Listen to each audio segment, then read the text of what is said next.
رحمن يا رحمن ساعدني يا رحمن اشرح صدري قرآن املأ قلبي قرآن واسق حياتي قرآن.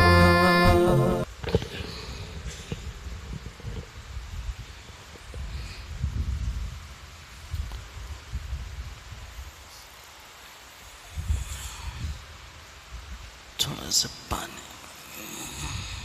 پانی تھوڑا سا پانی پلانے مجھے.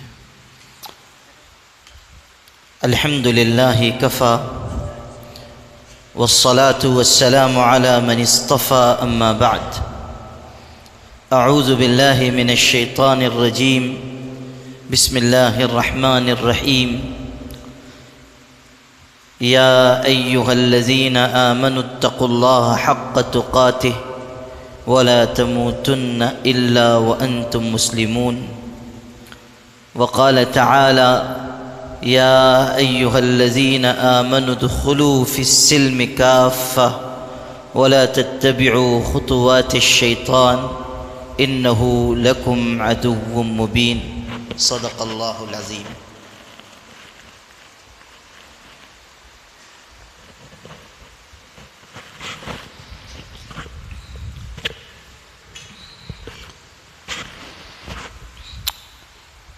ہم سب کے لیے لائق عزت و احترام عظیم عالم ربانی حضرت مولانا محمد ولی صاحب رحمانی دامت برکاتہم، جنرل سیکریٹری آل انڈیا مسلم پرسنل لا بورڈ، معزز علماء کرام، قابل احترام بھائیوں اور بڑی تعداد میں پردے میں بیٹھی ہوئی ماں اور بہنوں،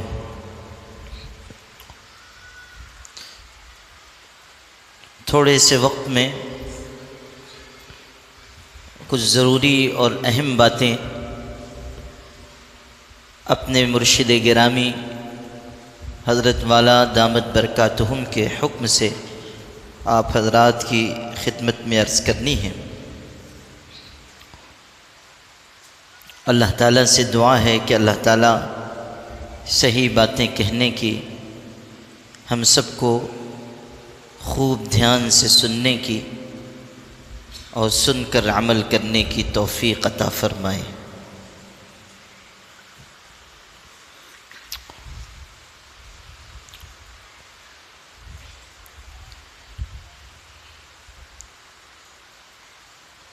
اس ملک کے مسلمان مختلف دور میں مختلف حالات سے، دشواریوں سے، پریشانیوں سے گزرے ہیں. حالات ہمارے لیے کوئی نئی چیز نہیں ہے، اور اس وقت ملک کے حالات چاہے جتنے بھی تشویشناک ہوں، لیکن یہ حقیقت نہیں بھلائی جا سکتی، اور ہمیں اس حقیقت کو نہیں بھلانا چاہیے کہ اس سے بھی زیادہ سخت اور مشکل حالات سے اس ملک میں مسلمان گزر چکے ہیں.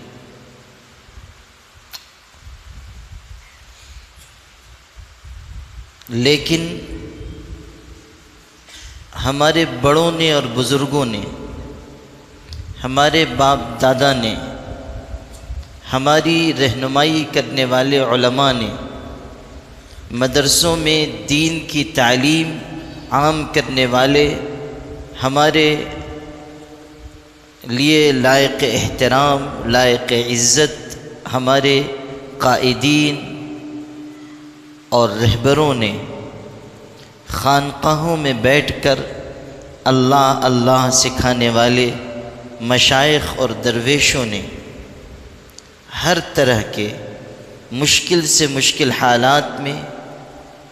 پریشان کن اور سنگین اور نازک دور میں ہمیشہ اس ملک میں اس بات کا اعلان کیا ہے اور اپنی زبان کے الفاظ کو اپنے عمل سے ثابت کر کے دکھایا ہے کہ چاہے جتنے بھی مشکل حالات ہوں، ہمارا یہ فیصلہ ہے کہ ہمیں اس ملک میں اسلام اور ایمان کے ساتھ زندہ رہنا ہے اور اسلام اور ایمان ہی پر موت پانی ہے۔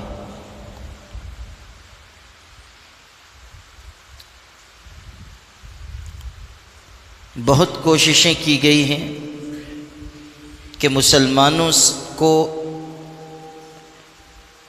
مشکل حالات سے گزار کر بزدل بنا دیا جائے، ان کے اندر ہتھیار ڈال دینے کی کیفیت پیدا کر دی جائے، ان کے اندر زبردست فرقہ پرست اور اسلام اور مسلمانوں کا برا چاہنے والوں کے مطالبات کو پورا کرنے کی اور تسلیم کر دینے کی ایک کیفیت اور مزاج کے پیدا کرنے کے لیے انتھک محنت کی جائے، لیکن اللہ کی یہ مہربانی ہے اور علماء کی محنتوں کا نتیجہ ہے کہ ہر دور میں مسلمان اس اعلان کے ساتھ زندہ رہے ہیں کہ ہمیں اللہ کے دین، ایمان، شریعت محمدی،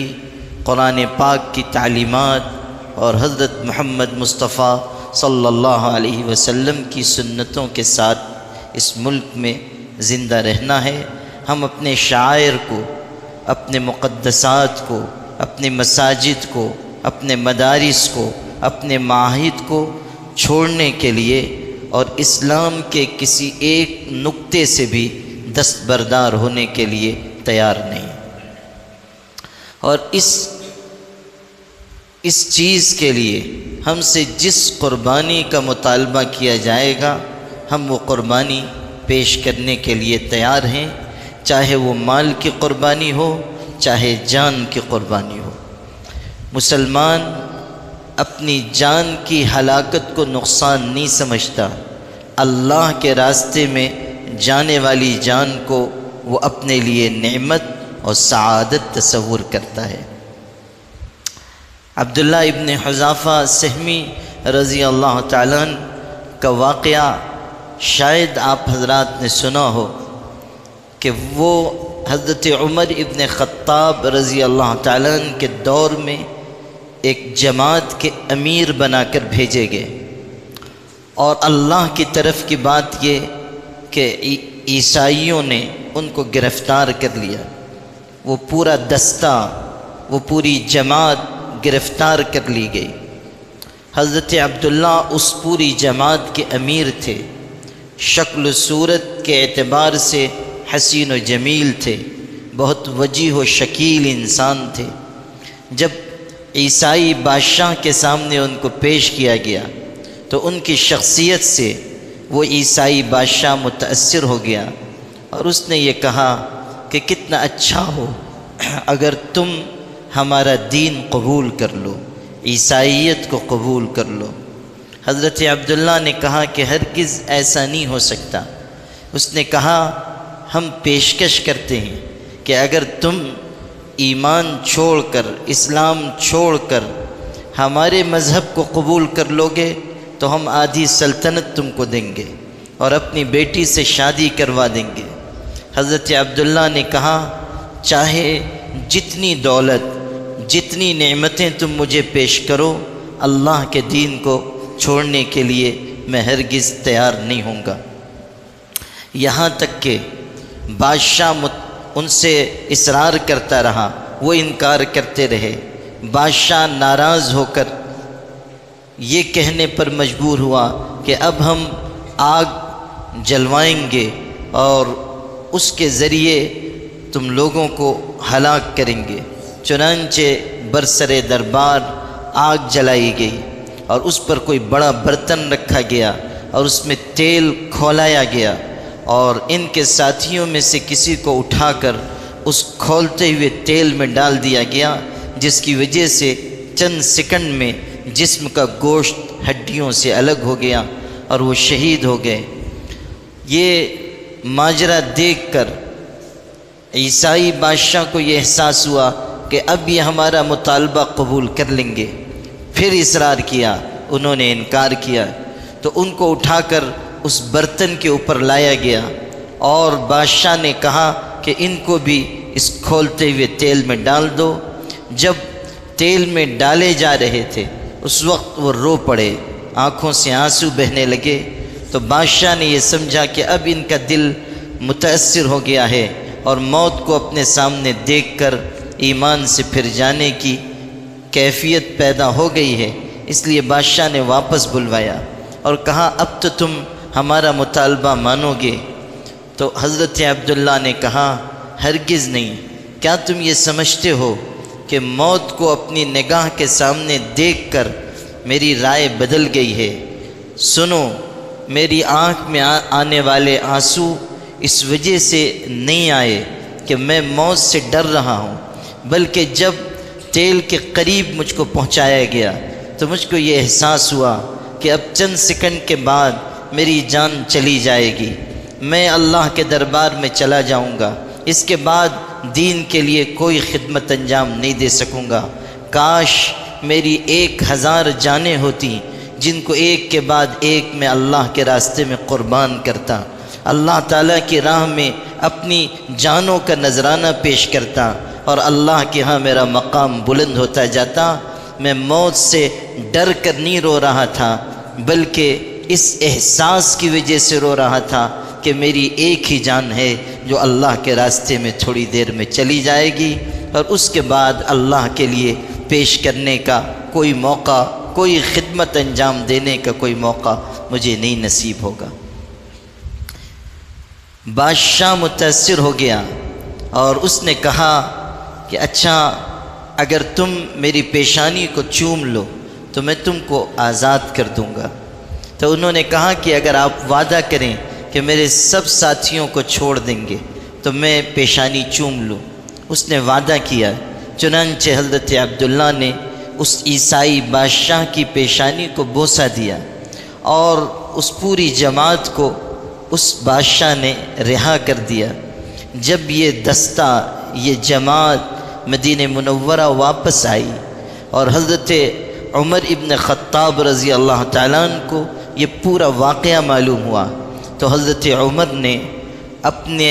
دربار میں یہ خوبصورت بات ارشاد فرمائی کہ عبداللہ ابن حذافہ نے بہت ہی ایثار و قربانی کا مظاہرہ کیا، ایمان پر استقامت کا مظاہرہ کیا، اور ایک عیسائی بادشاہ کی پیشانی کو چوم کر انہوں نے اپنے ساتھیوں کو رہا بھی کروا لیا۔ اس لیے تمام مسلمانوں پر لازم ہے علی کل مسلم ان یقبل رأس عبداللہ ابن حذافہ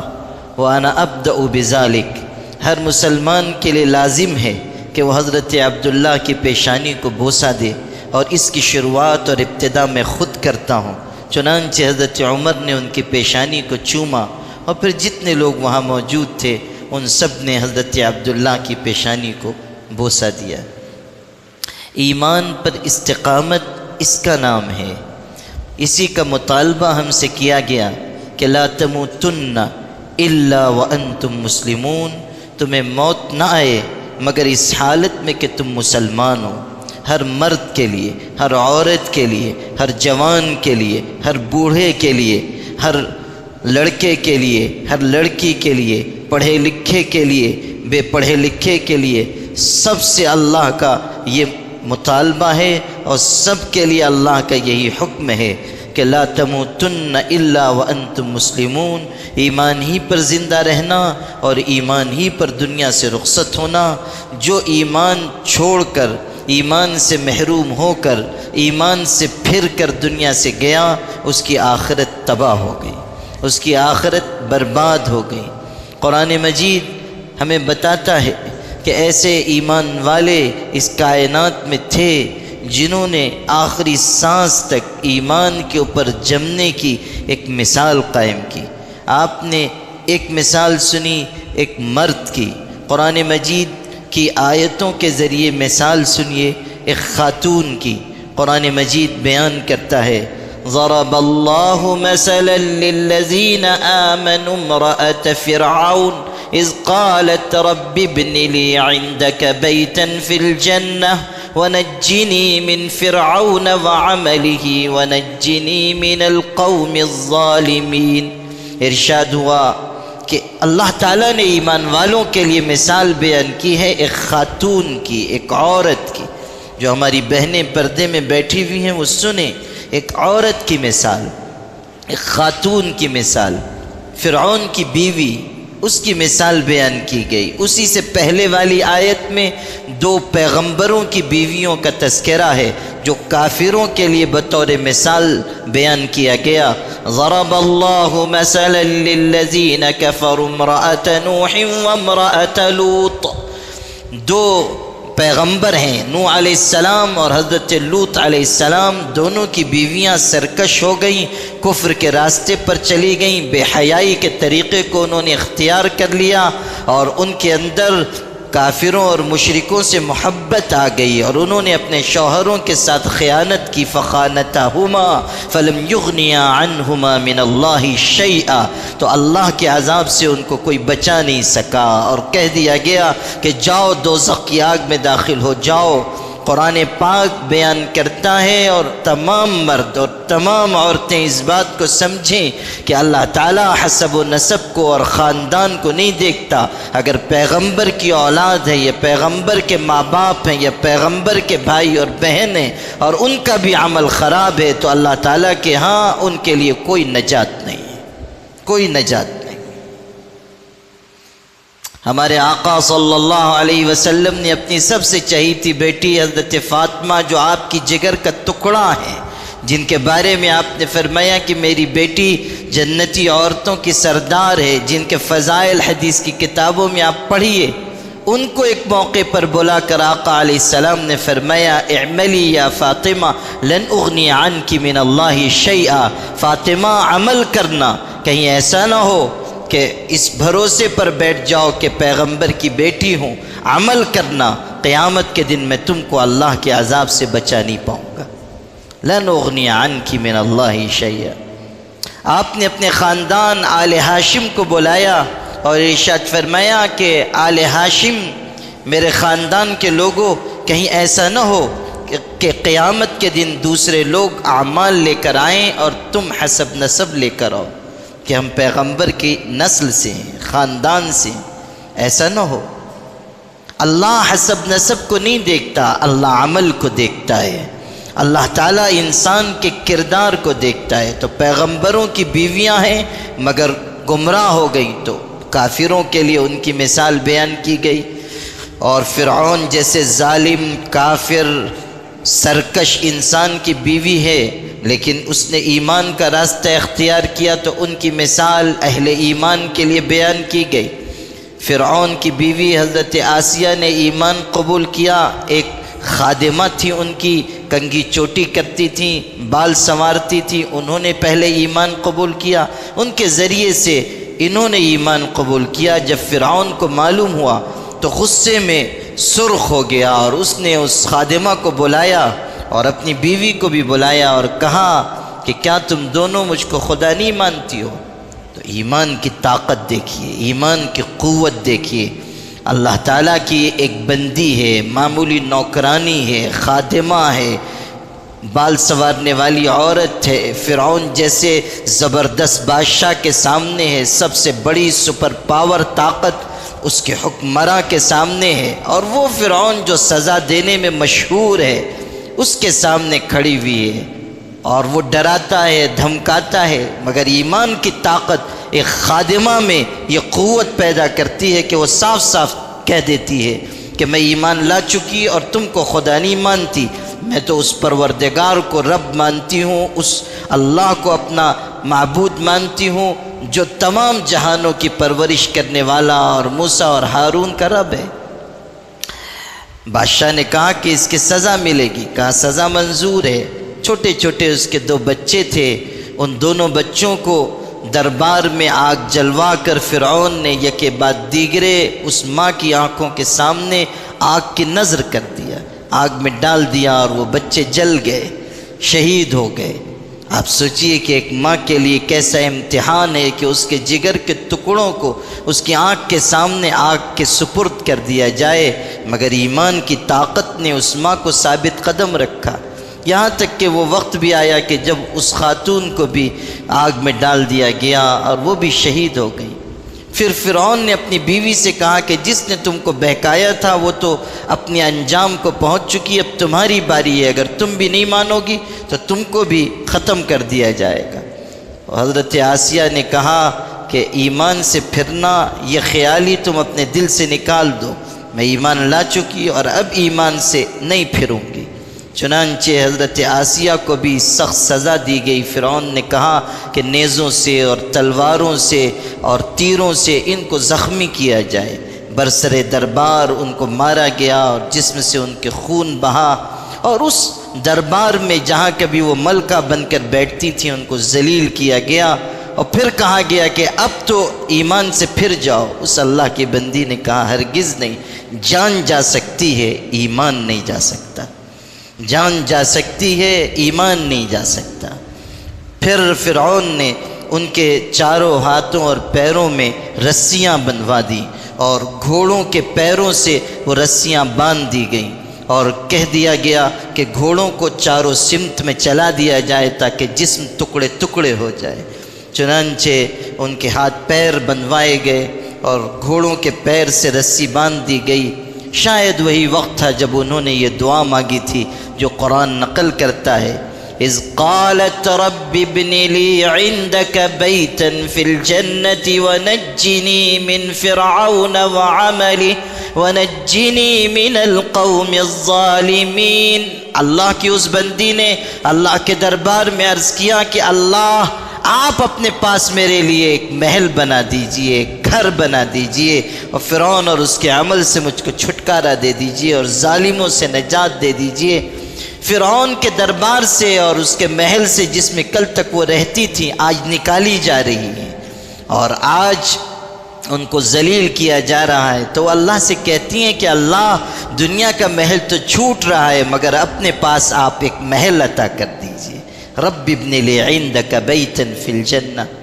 معراج کے واقعات میں حضور اکرم صلی اللہ علیہ وسلم جب تشریف لے جا رہے تھے معراج کے سفر پر، آپ کا گزر ایک جگہ سے ہوا اور آپ نے بہترین خوشبو محسوس کی جو آپ نے جنت میں بھی محسوس نہیں فرمائی تھی۔ آپ نے حضرت جبریل سے پوچھا یہ کیسی خوشبو ہے، انوکھی، منفرد، نرالی؟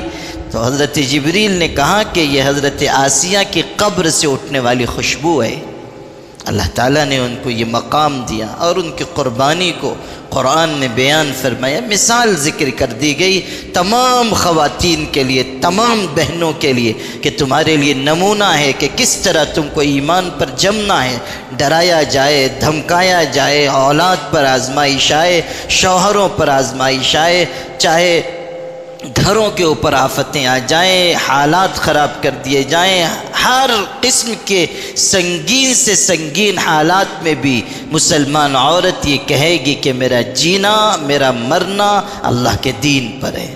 میری زندگی اللہ کے دین کے لیے وقف ہے، میرا اٹھنا، میرا بیٹھنا، میری نماز، میرا روزہ سب اللہ کے لیے۔ قل ان صلاتی ونسکی ومحیای ومماتی للہ رب العالمین۔ اے پیغمبر کہہ دیجئے میری نماز، میری قربانی، میرا جینا، میرا مرنا سب اللہ کے لیے ہے جو جہانوں کی پرورش کرنے والا ہے اور اس کا کوئی شریک نہیں۔ تو یہ کیفیت ہر مسلمان مرد و عورت میں پیدا ہو۔ آج کے حالات کا یہ تقاضا ہے کہ ہم اپنے بچوں کو، اپنی اولاد کو یہ سمجھائیں کہ آنے والے دن چاہے جتنے بھی خوفناک ہوں، تم اپنے باپ دادا کی روش پر قائم رہتے ہوئے حکومتوں سے، طاقتوں سے، فرقہ پرست عناصر سے، ظلم کرنے والوں سے، خون کے پیاسے انسانوں سے، درندوں سے صاف صاف کہنا کہ تم زیادہ سے زیادہ یہ کر سکتے ہو کہ ہماری جان لے لو، لیکن ہم مریں گے اور ہمارے جسم سے خون بہے گا تو ہر خون کے قطرے سے یہی صدا آئے گی کہ لا الہ الا اللہ محمد الرسول اللہ، اللہ کے علاوہ کوئی عبادت کے لائق نہیں ہے اور محمد صلی اللہ علیہ وسلم اللہ کے رسول ہیں۔ یہ ایک عزم ہمارے دلوں میں پیدا ہونا چاہیے۔ اس وقت جو حالات ہیں اس میں ایسا محسوس ہوتا ہے کہ ہمارے کچھ مسلمان بھائی کسی درجے میں خوفزدہ ہو رہے ہیں، بزدلی کا شکار ہو رہے ہیں۔ ہرگز نہیں، ایمان والا تو اللہ پر یقین رکھتا ہے اور آخری سانس تک اللہ کے بھروسے پر جیتا ہے۔ ہمارا اعتماد کسی سرکار پر نہیں ہے، ہمارا اعتماد اللہ کی ذات پر ہے۔ اور ہم یاد رکھیے گا، ہمیں یہ اعلان کرنا چاہیے کہ ہم دلی میں بیٹھی ہوئی سرکار کے غلام بھی نہیں ہیں، ہم تو اس سرکار کے غلام ہیں جو مدینہ طیبہ میں روضہ اطہر کے سائے میں آرام فرما رہے ہیں۔ ہم ان کے غلام ہیں، ان کے طریقے پر چلنے والے ہیں اور انہی کے نام لیوا ہیں، انہی کے راستے پر زندہ رہیں گے اور انہی کے راستے پر مریں گے اور اللہ کی ذات سے امید رکھیں گے کہ قیامت کے دن انہی کی چادر شفاعت میں لپٹ کر جنت میں جائیں گے انشاءاللہ الرحمن۔ یہ ہمارا ایک اللہ کی ذات سے ہماری امید ہونی چاہیے۔ تو تمام مسلمان بھائی بہنیں اس کا خیال رکھیں، ایمان کی حفاظت کی فکر کریں۔ بہت ہی نازک وقت ہے، ایمان دلوں سے چھینا جا رہا ہے اور ارتداد کی لہریں چل پڑی ہیں۔ میں آپ سے کیسے عرض کروں کہ کتنے بڑے پیمانے پر لوگ ایمان سے محروم ہو رہے ہیں۔ اللہ کے احکامات کے سلسلے میں شک پیدا ہو رہا ہے، لوگوں کے دلوں میں اللہ تعالیٰ کے احکامات کے بارے میں شبہات ہیں اور اللہ تعالیٰ کے قوانین کے بارے میں ظالمانہ قانون ہونے کے احساسات پیدا کیے جا رہے ہیں، پروپیگنڈا ہو رہا ہے اور اس سے مسلمان متاثر ہو رہے ہیں۔ بڑے پیمانے پر یہ حالات سننے کو مل رہے ہیں، یہ واقعات کانوں تک پہنچ رہے ہیں کہ مسلمان اور خاص طریقے پر پڑھے لکھے مسلمان قوانین اسلامی کے بارے میں، شریعت اسلامی کے احکامات کے بارے میں شک اور شبہ کا شکار ہو رہے ہیں۔ اور ہماری بہنیں بھی، اللہ معاف کرے کہ کتنی بہنیں ہماری ہیں جن کے بارے میں یہ سننے کو مل رہا ہے کہ وہ طلاق کے سلسلے میں برملا یہ کہہ رہی ہیں کہ طلاق ظالمانہ قانون ہے، حلالہ ظالمانہ قانون ہے، اور مختلف اسلامی قوانین کے بارے میں جو شک اور شبہ ذہنوں میں پیدا ہو رہا ہے وہ بہت تیزی سے ہمیں فکری ارتداد کی طرف لے جا رہا ہے۔ مرتد ہونا صرف یہ نہیں ہے کہ ایک انسان اسلام کو چھوڑ کر کوئی اور مذہب قبول کر لے۔ ہمارے بڑے بڑے علماء نے، اکابر نے، حکیم الامت حضرت تھانوی رحمۃ اللہ علیہ جیسے باریک نظر رکھنے والے عالم دین نے یہ بات لکھی ہے کہ اگر اسلامی شریعت کے قوانین میں سے کسی ایک قانون کے بارے میں بھی کسی مسلمان کے دل میں یہ احساس ہو کہ یہ ظالمانہ قانون ہے تو وہ مرتد ہے،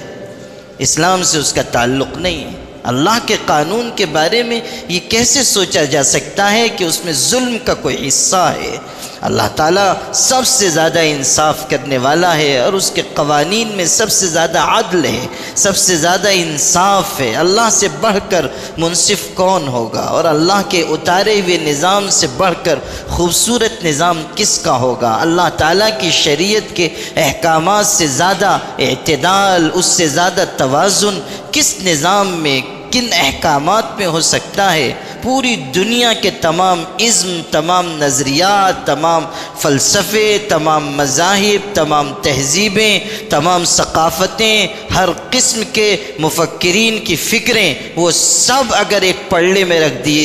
دیے جائیں اور دوسرے پلڑے میں اسلام کا عادلانہ، منصفانہ، خوبصورت، متوازن، معتدل نظام رکھا جائے تو مسجد میں بیٹھ کر اللہ کی ذات عالی کی قسم کھا کر کہتا ہوں کہ وہ سارے فلسفے اور سارے نظریات اور سارے مذاہب کی تعلیمات اور ساری ثقافتیں ہوا ہو جائیں گی، اسلام کے نظام کے سامنے کوئی نظام نہیں چل سکے گا۔ سب سے خوبصورت نظام اسلام کا دیا ہوا نظام ہے اور اللہ سب سے بڑھ کر منصفانہ احکامات اتارنے والا ہے۔ لیکن یہ ایک دشواری مسلمانوں کے ساتھ چل پڑی ہے کہ اسلامی قانون کے بارے میں لوگ شبے کا شکار ہو رہے ہیں، اور یہ ایک زبردست منظم کوشش کا حصہ ہے جس کے نتائج اب دیکھنے کو مل رہے ہیں۔ اسی طرح عملاً بھی لوگ مرتد ہو رہے ہیں۔ کتنی ہماری مسلمان بچیاں ہیں، لڑکیاں ہیں، بے حیائی کے راستے سے ارتداد تک پہنچ گئیں۔ ہمارے حضرت دامت برکاتہم یہاں تشریف فرما ہیں۔ چند مہینے پہلے ہم لوگ بھوپال گئے تھے، مسلم پرسنل لا بورڈ ہی کا کچھ کام تھا۔ وہاں کی اصلاح معاشرہ کی خدمت کرنے والی بہنوں نے یہ بتایا کہ ہمارے اس شہر میں صرف ایک علاقے میں جو کثیر مسلم آبادی والا علاقہ ہے، گزشتہ ایک سال میں ہمارے اس شہر کے ایک کثیر مسلم آبادی والے علاقے سے 100 سے زیادہ مسلمان لڑکیاں اور عورتیں غیر مسلموں کے ساتھ چلی گئی ہیں۔ صرف لڑکیاں نہیں، عورتیں بھی، شوہر والیاں، بچے والیاں اپنے شوہر کو چھوڑ کر، اپنے بچوں کو چھوڑ کر چلی گئیں، اس سماج کا حصہ بن گئی۔ ابھی 4 دن پہلے میں پونا میں تھا، اور وہاں 2 دنوں اسی موضوع پر پروگرام ہوئے، خواص میں بھی، علماء میں بھی، عام لوگوں میں بھی، خواتین میں بھی۔ ہزاروں کی تعداد میں خواتین کو جمع کیا گیا، اس لیے کہ ہماری ریاست میں سب سے زیادہ اس طرح کے واقعات پونا میں ہو رہے ہیں،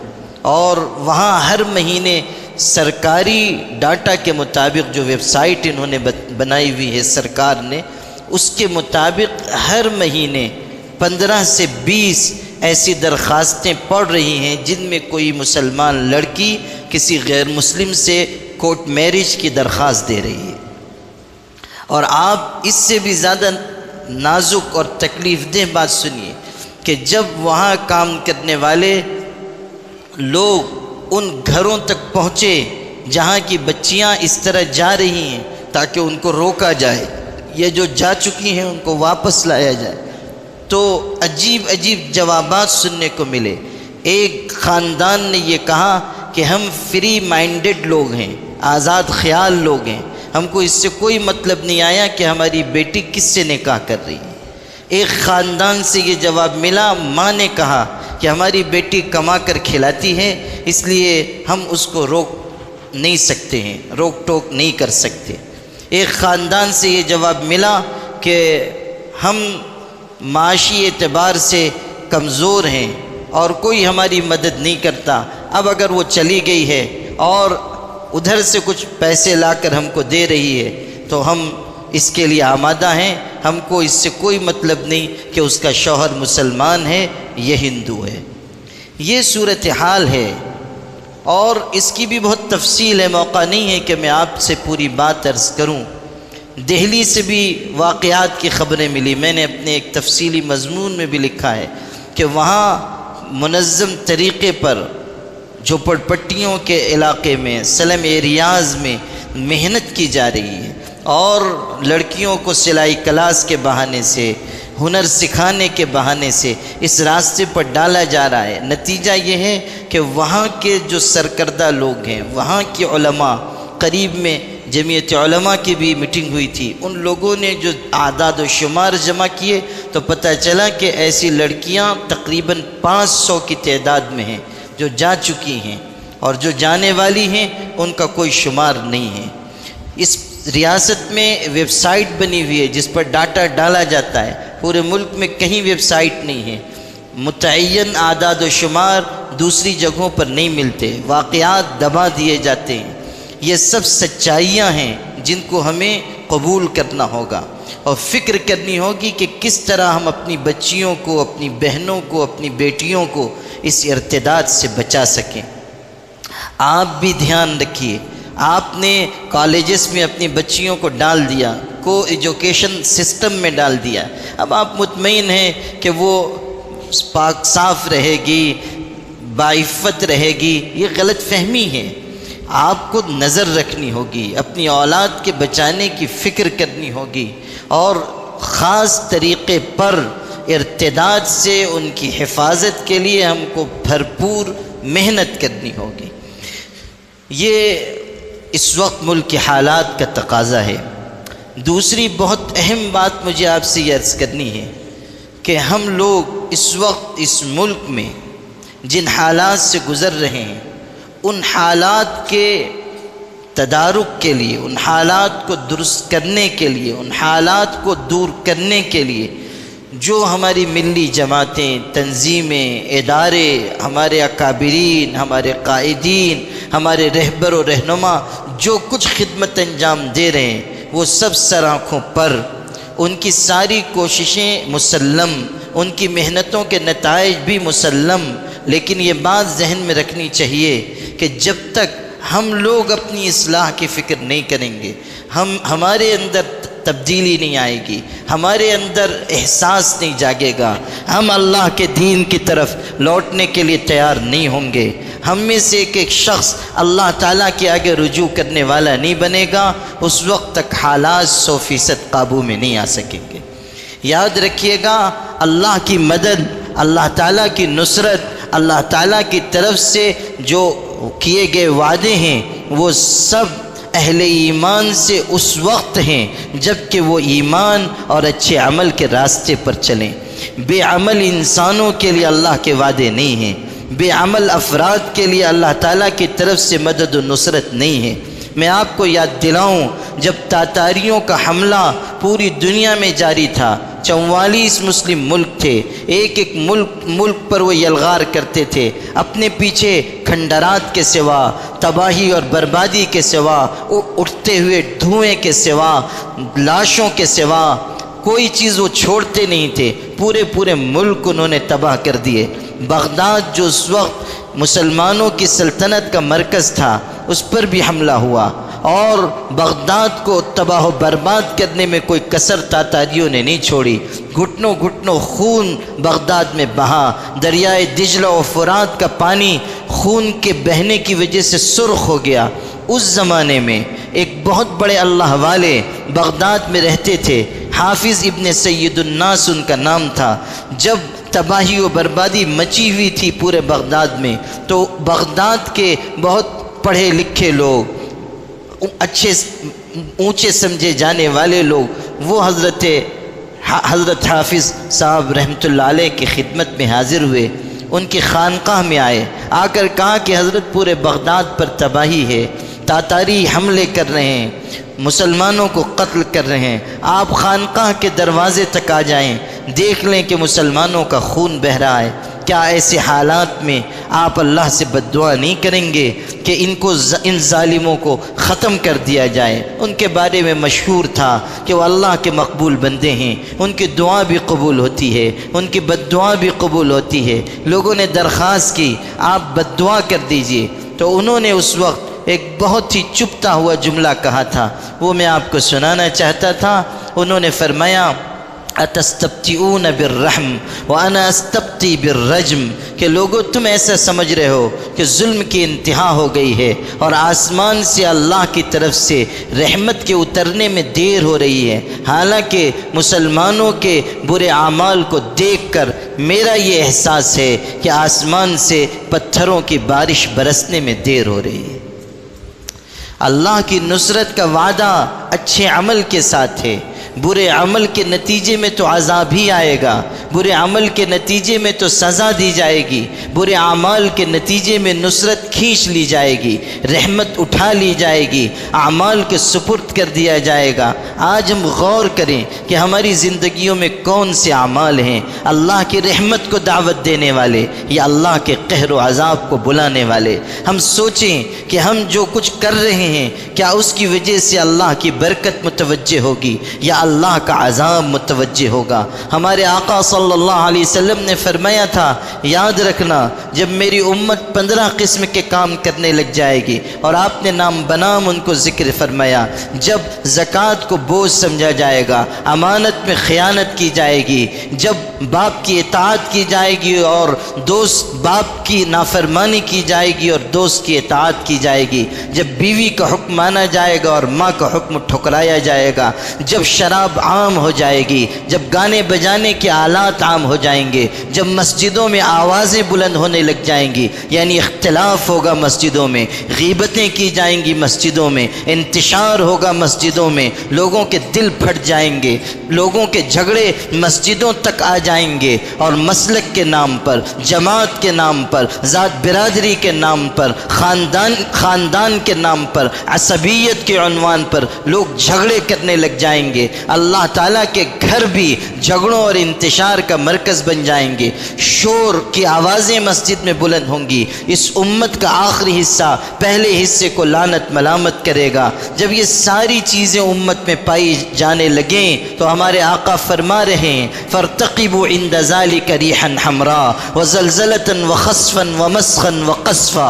وآيات تتابع كنظام قطع سلكه فتتابع۔ اس وقت انتظار کرنا سرخ آندھیوں کا، انتظار کرنا زلزلوں کا، انتظار کرنا زمین میں دھسا دیے جانے کا، انتظار کرنا آسمان سے پتھروں کی بارش کا، انتظار کرنا شکلوں اور صورتوں کے خنزیروں اور بندروں کی شکل میں تبدیل کیے جانے کا۔ اور اس وقت اللہ کا عذاب اس طرح ایک کے بعد ایک اترے گا، جس طرح تسبیح ٹوٹ جاتی ہے تو اس کے دانے پر دانہ گرتا ہے۔ پے در پے اللہ کا عذاب آئے گا۔ ایک مصیبت سے چھٹکارا نہیں ملا کہ دوسری مصیبت آ جائے گی، ایک پریشانی سے نکلیں گے نہیں کہ دوسری پریشانی سامنے کھڑی ہوئی ہوگی۔ اس لیے ہمیں احتساب کرنا ہوگا کہ ہم کس راستے پر جا رہے ہیں۔ ہمارے اعمال اللہ کے عذاب کو بلانے والے ہیں یا اللہ کی رحمت کو متوجہ کرنے والے ہیں؟ ہر شخص اپنے اپنے ذات پر غور کرے، اپنے اعمال کا جائزہ لے، اپنی تنہائیوں میں بیٹھ کر سوچے کہ وہ کس راستے پر جا رہا ہے۔ دوسرے انسانوں کو مت دیکھیے، دوسرے انسانوں کی طرف نگاہ نہ اٹھائیے، اپنے آپ پر نگاہ ڈالیے، اپنے عیب تلاش کیجیے، اپنی خامیوں کو ڈھونڈیے اور مکمل اسلام پر عمل کا مزاج بنائیے۔ یہ مطلب نہیں ہے اچھے اعمال کا کہ آپ صرف مسجد میں نماز پڑھنے لگیں، یہ مطلب نہیں ہے کہ آپ رمضان آئے تو روزہ رکھ لیں، یہ مطلب نہیں ہے کہ آپ زکوٰۃ دے دیں اور مطمئن ہو جائیں۔ مطلب یہ ہے اچھے اعمال کا کہ زندگی کے ہر حصے میں آپ اللہ تعالیٰ کے حکم کو پورا کرنے والے ہوں، مکمل اسلام پر چلنے والے ہوں۔ ادخلوا فی السلم کافہ، مسلمانوں پورے اسلام میں داخل ہو جاؤ۔ آدھے ادھورے دین پر عمل مت کرو، صرف عبادت کا دین لے لینا،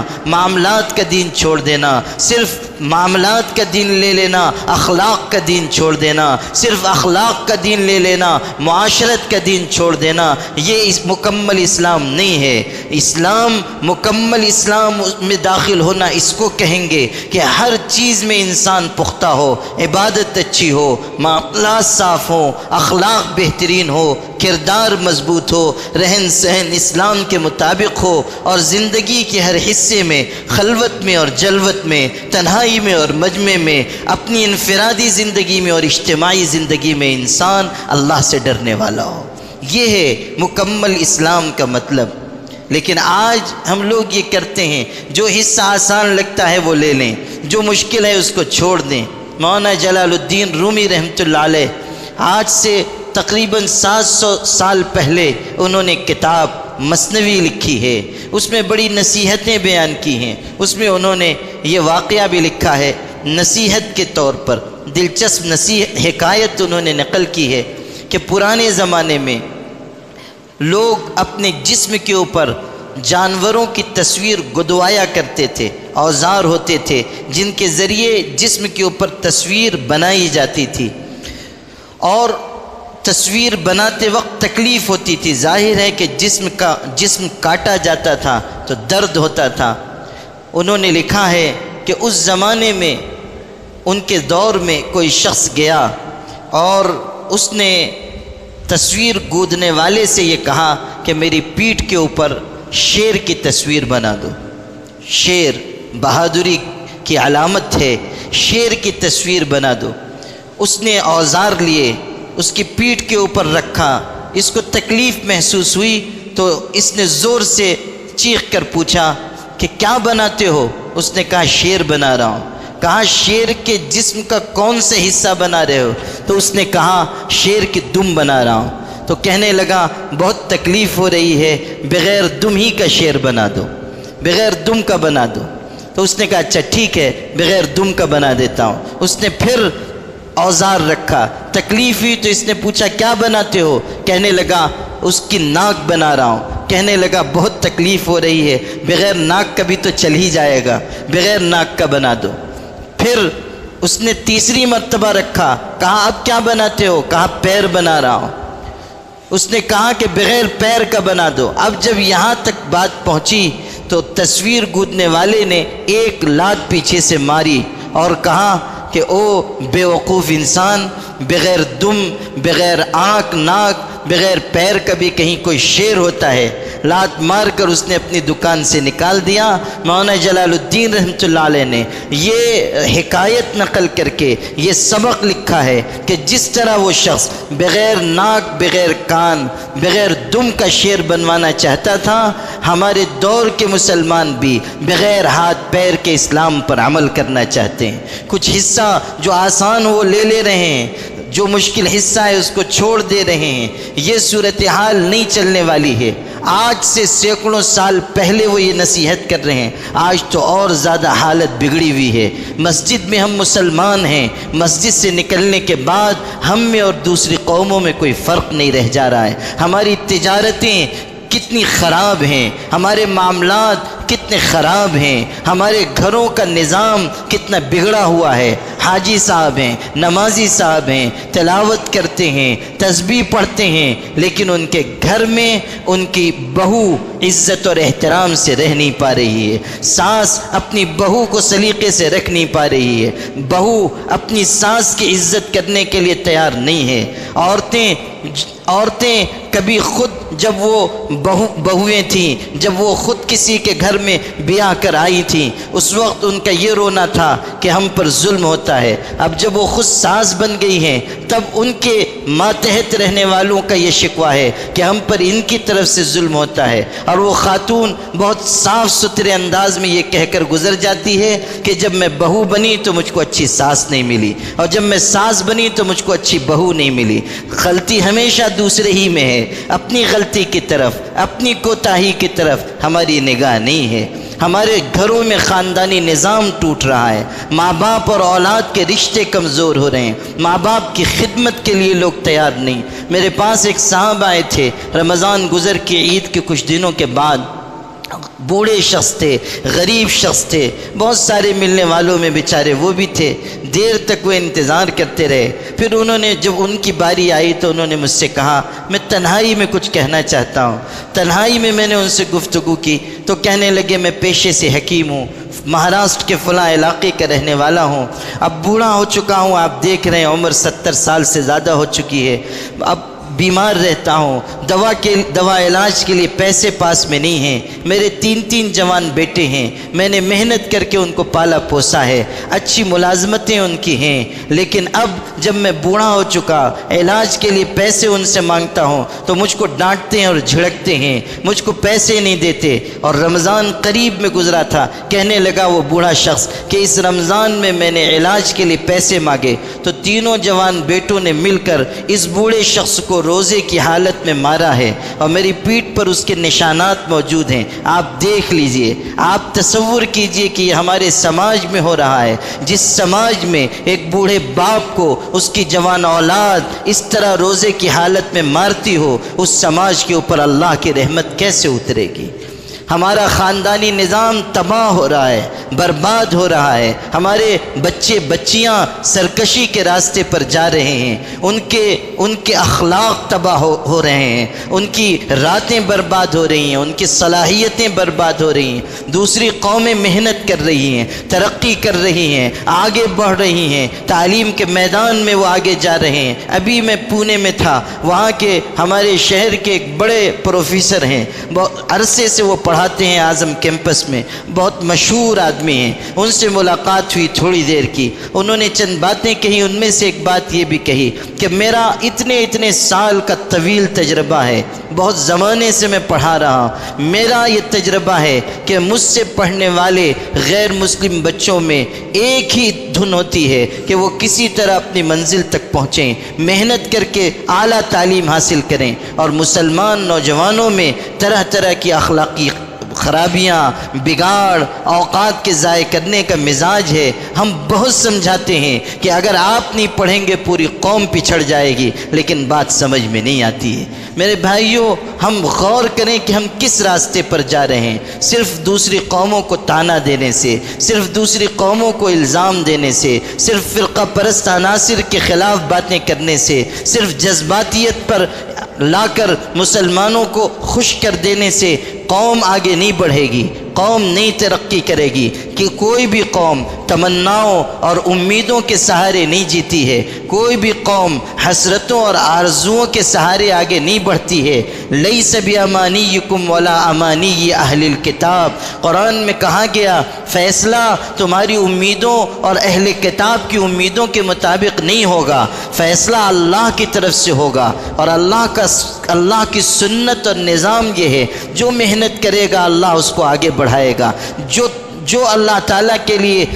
اللہ کے راستے میں کوشش کرے گا، جو دنیا کے میدان میں کوشش کرے گا، جو محنت کرے گا، اللہ اس کو ترقی دے گا۔ قرآن کی آیت ہے قل جاء الحق وزهق الباطل، حق آیا اور باطل مٹ گیا، اور باطل مٹنے ہی کے لیے ہے۔ معارف القرآن میں مفتی اعظم مفتی محمد شفیع صاحب رحمۃ اللہ علیہ نے اس آیت کی تفسیر میں ایک عجیب بات لکھی ہے، وہ نقطہ ہر مسلمان کو اپنے دل پر نقش کرنا چاہیے۔ ارشاد فرمایا کہ اللہ کہ قرآن کی یہ آیت بالکل برحق ہے کہ حق آیا اور باطل مٹ گیا، اور باطل مٹنے ہی کے لیے ہے۔ لیکن آج ہم دنیا میں دیکھ رہے ہیں کہ باطل قومیں ترقی کر رہی ہیں، باطل مذہب کے لوگ آگے بڑھ رہے ہیں، مسلمان پیچھے جا رہے ہیں، مسلمان پست ہو رہے ہیں، مسلمان حوادث کا شکار ہیں، مسلمان تنزل کا شکار ہیں، مسلمانوں پر فلاکت اور ادبار کے بادل چھائے ہوئے ہیں، مسلمان ہر گھڑی آگے بڑھنے کے بجائے پیچھے ہٹ رہے ہیں، اور دوسری قومیں جو باطل پر ہیں، جن کے عقائد صحیح نہیں، جن کے نظریات صحیح نہیں،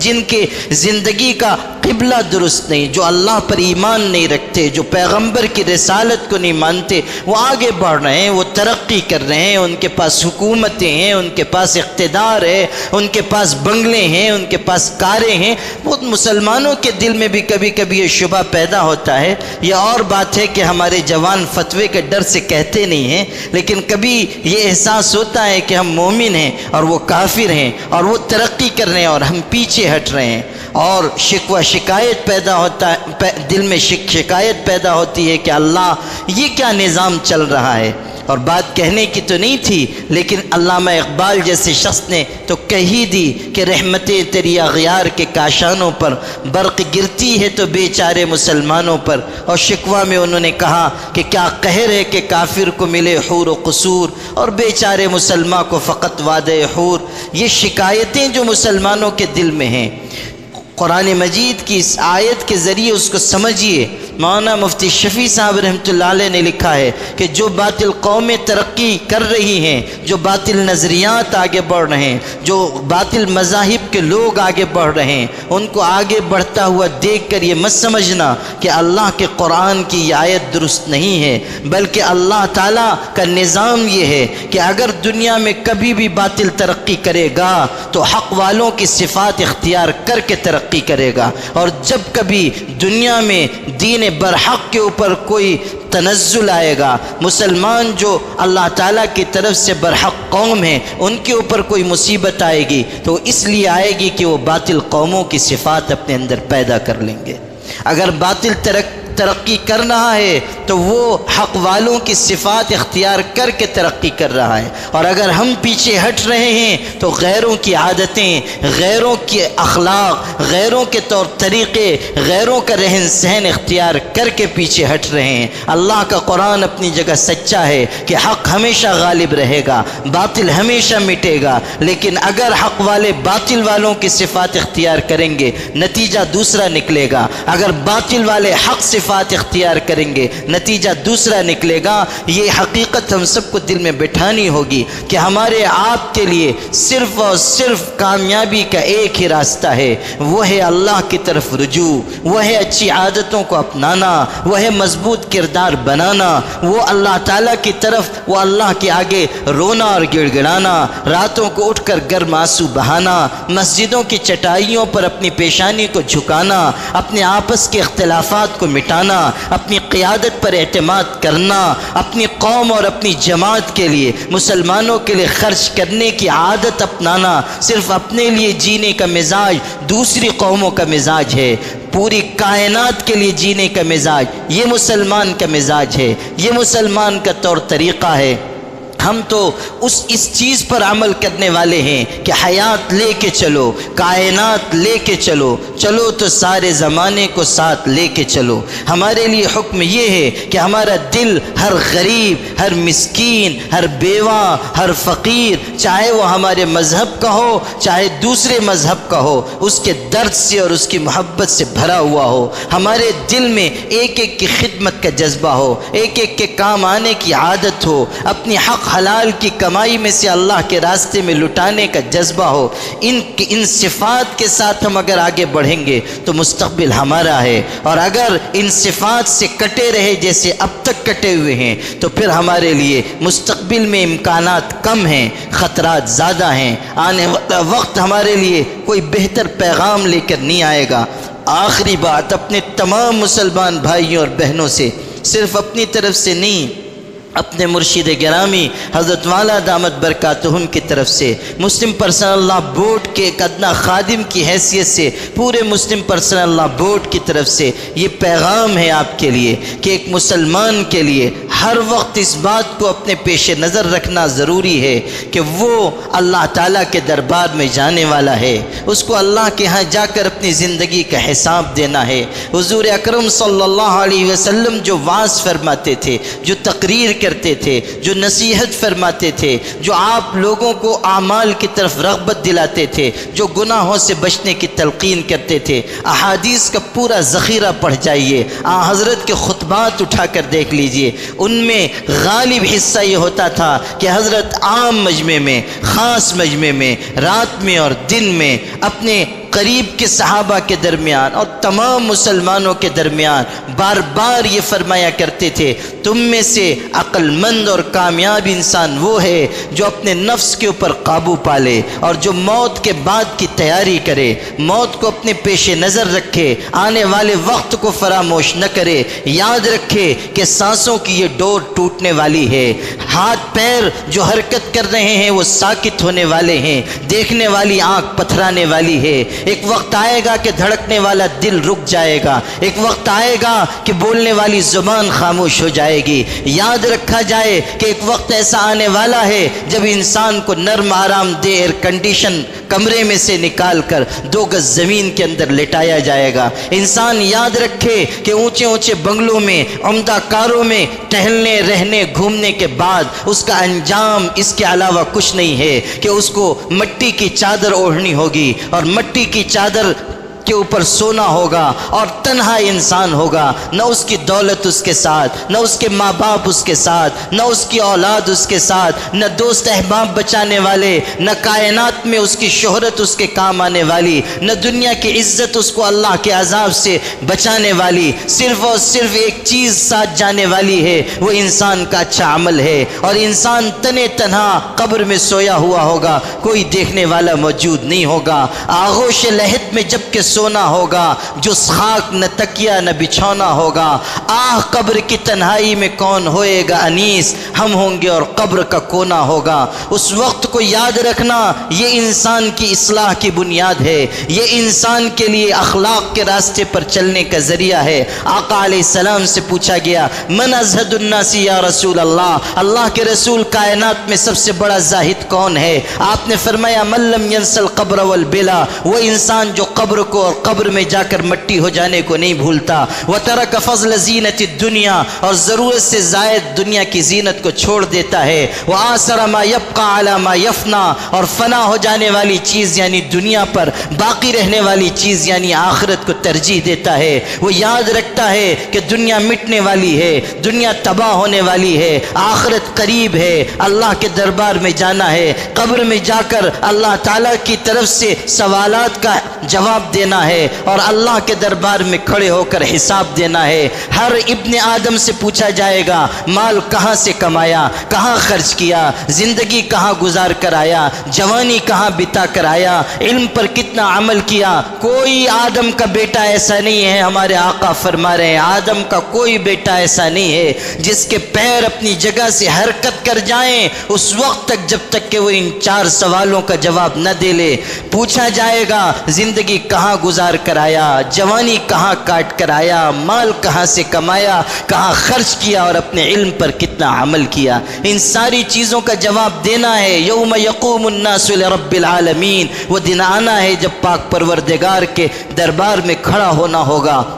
اور زندگی کے ہر عمل کے بارے میں پوچھا جائے گا. کل صغیر و کبیر مستطر, ہر چھوٹی بڑی بات ظاہر کر دی جائے گی. اللہ انصاف کی کرسی پر ہوگا اور وہ قیامت کے دن باز پرس کرے گا. میرے بھائیوں, میری پیاری بہنوں, اس آخرت کو یاد رکھا جائے, اپنی موت کو یاد رکھا جائے, قبر کی تنہائیوں کو یاد رکھا جائے, حساب و کتاب کو پیش نظر رکھا جائے اور پھر اپنی زندگی کے اعمال کو درست کرنے کی فکر کی جائے. یہی سلامتی کا راستہ ہے. ان حالات میں یہ چند ضروری باتیں ہو سکتی تھی جو میں نے عرض کی ہیں. ایک مسئلہ جو اس وقت بہت زیادہ سنگین بنا ہوا ہے وہ ہے بابری مسجد کا معاملہ. بابری مسجد کے بارے میں مسلم پرسنل لاء بورڈ کا صاف اعلان ہے کہ وہ کل بھی مسجد تھی, آج بھی مسجد ہے اور آئندہ بھی مسجد رہے گی. اللہ تعالیٰ کے بندے محنت کر رہے ہیں, مسلم پرسنل لاء بورڈ کے اکابرین محنت کر رہے ہیں. حضرت مولانا محمد رابع حسن ندوی صاحب زید مجدوم ہوں یا ہمارے حضرت مولانا ولی رحمانی صاحب ہوں